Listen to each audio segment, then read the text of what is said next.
Okay, let's dive right into one of the most beloved and, let's be honest, one of the most complex breeds in the world, the French Bulldog.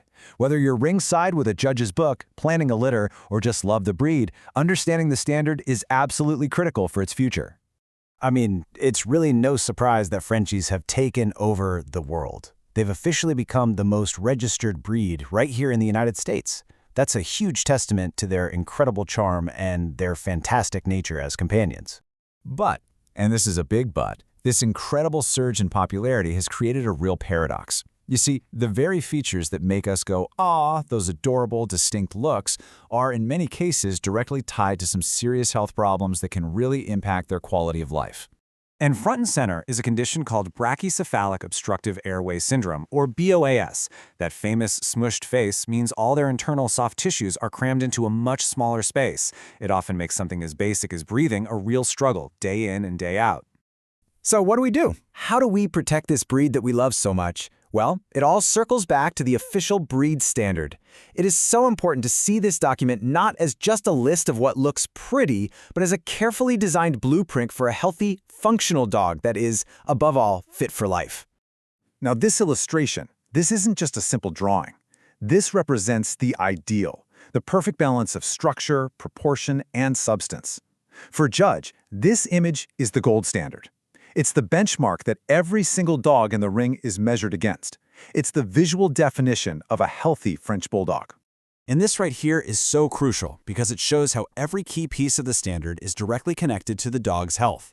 That weight limit, not to exceed 28 pounds, isn't some random number. It's there to stop dangerous strain on their very unique spine and joints. And the muzzle? It must be broad and deep enough for open nostrils. That's a direct countermeasure to severe breathing problems. And let's talk about the bat ear. This is a non-negotiable hallmark of the breed. It's so vital that any other type of ear is an immediate disqualification. Fun fact, this feature was actually almost spread out in favor of a rose ear, but thankfully, early American fanciers fought to preserve it because they knew how important it was to the breed's unique character. In the same way, the roach back isn't a flaw. It's a defining characteristic. This gentle rise over the loin is fundamental to the breed's powerful, compact silhouette and correct movement.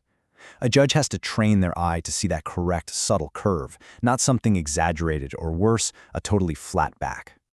So the physical structure laid out in the standard, that's really only half the battle. A dog that looks perfect on the outside has to be built on a foundation of health on the inside.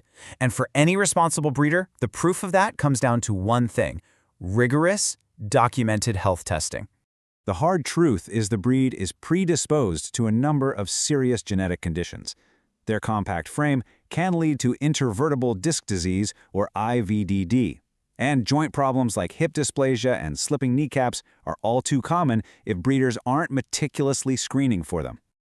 This brings us to an incredibly important tool for breeders, judges, and buyers alike, the Canine Health Information Center Program, or CHIC. This is the difference between hoping a puppy will be healthy and having documented proof that its parents were screened for these known hereditary diseases. To get a CHIC number, it's not a suggestion. A French Bulldog must pass these 4 core health exams. And, this is key, the results have to be made publicly available in the Orthopedic Foundation for Animals database. It's all about transparency. It's the gold standard.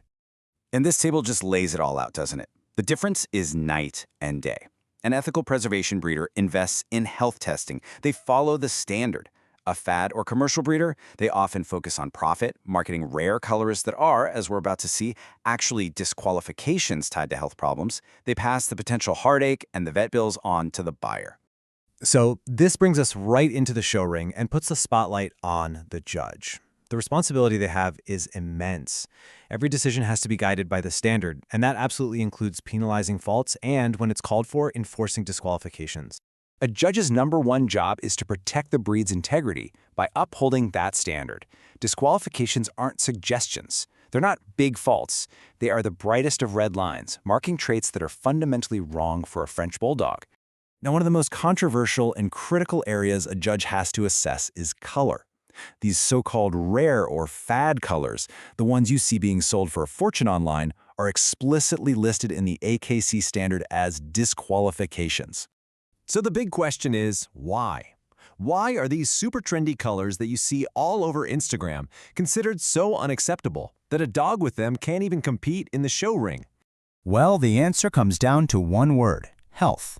The gene that creates that blue color is linked to a skin condition called color dilution alopecia, and the Merle pattern, while it might look striking, can be associated with horrible health problems.